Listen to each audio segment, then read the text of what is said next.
और अब बात परीक्षा की, जिसकी घड़ी आ गई है। जी हाँ, छत्तीसगढ़ बोर्ड की 12वीं की परीक्षाएं आज से शुरू हो रही हैं। परीक्षा के लिए प्रदेश भर में 6,787 परीक्षा केंद्र बनाए गए हैं, जहां पर करीब 2,93,000 से अधिक बच्चे परीक्षा देंगे। छात्रों को परीक्षा केंद्रों पर 8:15 बजे पहुंचना होगा। परीक्षा सुबह 9 बजे से 12:15 बजे यानी कि 12:15 तक चलेगी। 45 मिनट पहले बुलाने का उद्देश्य यह है कि बच्चों के प्रवेश पत्रों की जाँच हो सके। बैठक व्यवस्था के अनुसार उन्हें परीक्षा केंद्रों में बिठाया जा सके। मास्क लगाना इस वक्त बहुत ज्यादा अनिवार्य है, बहुत जरूरी है, इसको फॉलो किया जाएगा। स्कूल के प्रत्येक कमरे में कुल बैठक क्षमता से आधी सीटों पर ही बच्चे बैठेंगे। नकल रोकने के लिए जिला स्तर पर और विकास खंड स्तर पर उड़न दस्ता दलों का गठन भी कर दिया गया है, क्योंकि देखिए 2 साल बाद छत्तीसगढ़ बोर्ड की ऑफलाइन परीक्षाएं हो रही हैं। कल से ही 10वीं बोर्ड की जो परीक्षाएं हैं वो शुरू होंगी। 12वीं की परीक्षाओं की अगर बात करें तो 30 मार्च तक ये आयोजित होंगी। तो आपको ये बता दें कि गणित का जो पेपर होगा वो 100 अंकों का होगा। हिंदी और इंग्लिश के पेपर की अगर बात करते हैं तो 80 अंक उनके होंगे। साथ ही अन्य विषयों की अगर बात करें तो 70 मार्क्स के वो पेपर होने वाले हैं। 20 अंक प्रोजेक्ट के दिए जाएंगे, 30 अंक प्रायोगिक कार्य के होंगे। और साथ ही छात्रों को राहत देते हुए सिलेबस में 30% की कटौती भी की गई है। और बिना स्कूल यूनिफॉर्म के भी छात्र परीक्षा दे सकते हैं। जिन्हें सर्दी, खांसी, बुखार जैसे कोई लक्षण है, उन कैंडिडेट्स के लिए अलग बैठने की व्यवस्था की गई है। सभी स्कूलों को परीक्षा केंद्र बनाया गया है और जिन सरकारी स्कूलों में परीक्षा हो रही है वहां पर प्रिंसिपल को केंद्राध्यक्ष बनाया गया है। बड़ी बात है, आपको 12वीं की परीक्षा से जुड़ी हुई लगातार बता रहे हैं। रजनी ठाकुर हमारे साथ, हमारी सहयोगी, तमाम जानकारी के साथ इस वक्त राजधानी रायपुर से लाइव मौजूद हैं।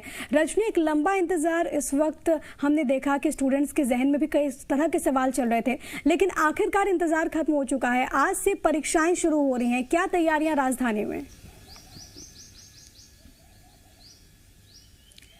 जी, आज से बोर्ड की परीक्षाएं शुरू हो रही हैं। 12वीं बोर्ड की परीक्षा आज होगी और कल से 10वीं बोर्ड की भी परीक्षाएं शुरू हो जाएंगी। आज होने वाली परीक्षा की अगर हम बात करें तो प्रदेश भर में तकरीबन 6 लाख ऐसे छात्र, माफ कीजिएगा, 2,93,000 ऐसे छात्र हैं जो इस परीक्षा को देंगे। वहीं 6,000 से ज्यादा केंद्र बनाए गए हैं।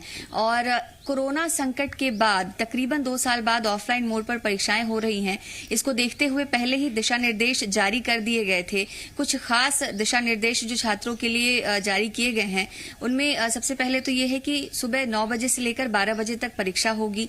इसके साथ ही 2 घंटे के पहले कोई भी छात्र अपनी उत्तर पुस्तिका जमा नहीं कर सकेंगे और परीक्षा केंद्र से बाहर नहीं आ पाएंगे। प्रश्न पत्र बांटे जाने के बाद अगर कोई छात्र प्रवेश करते हैं तो उनके प्रवेश के लिए केंद्राध्यक्ष से विशेष अनुमति लेनी होगी। इसके साथ ही तमाम जो परीक्षा केंद्र हैं वहां पर अलग से व्यवस्था की गई है कि अगर कोई छात्र पॉजिटिव है या किसी छात्र में कोरोना जैसे लक्षण पाए जाते हैं तो उन्हें परीक्षा से वंचित नहीं किया जाएगा, बल्कि उनके लिए अलग से व्यवस्था की जाएगी।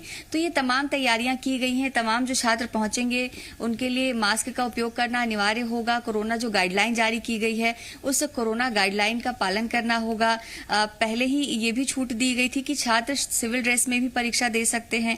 इसके साथ ही यह भी तय किया गया था कि जिस स्कूल में परीक्षा केंद्र बनाया जाएगा वहीं के जो प्राचार्य हैं उन्हें केंद्राध्यक्ष बनाया जाएगा, ताकि व्यवस्था जो है बेहतर हो सके। तो ये तमाम तैयारियां की गई हैं। सुबह 9 बजे से परीक्षा शुरू हो जाएगी। रजनी, अगर चीटिंग को लेकर के बात करते हैं तो किस तरह से निगरानी रखी जाएगी, उसको लेकर के खास इंतजाम किस तरह से किए गए हैं?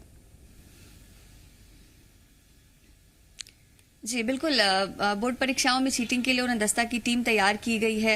अलग अलग जिलों में लगातार ये टीम निरीक्षण करेगी और कहीं भी अगर इस तरह की शिकायत होती है तो वहां पर कार्रवाई की जाएगी। और एक लंबे वक्त के बाद ये परीक्षा हो रही है, ऐसे में बोर्ड भी खासी सतर्कता के साथ परीक्षाएं ले रहा है।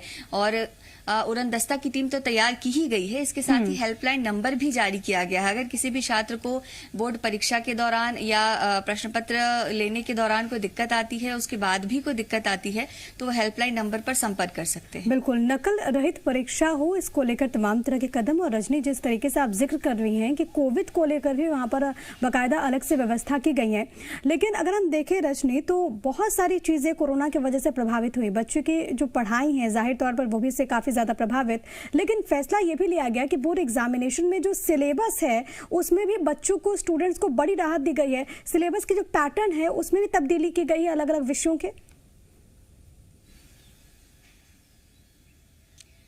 जी, पैटर्न्स में भी बदलाव किया गया है और सिलेबस में राहत दी ही गई है।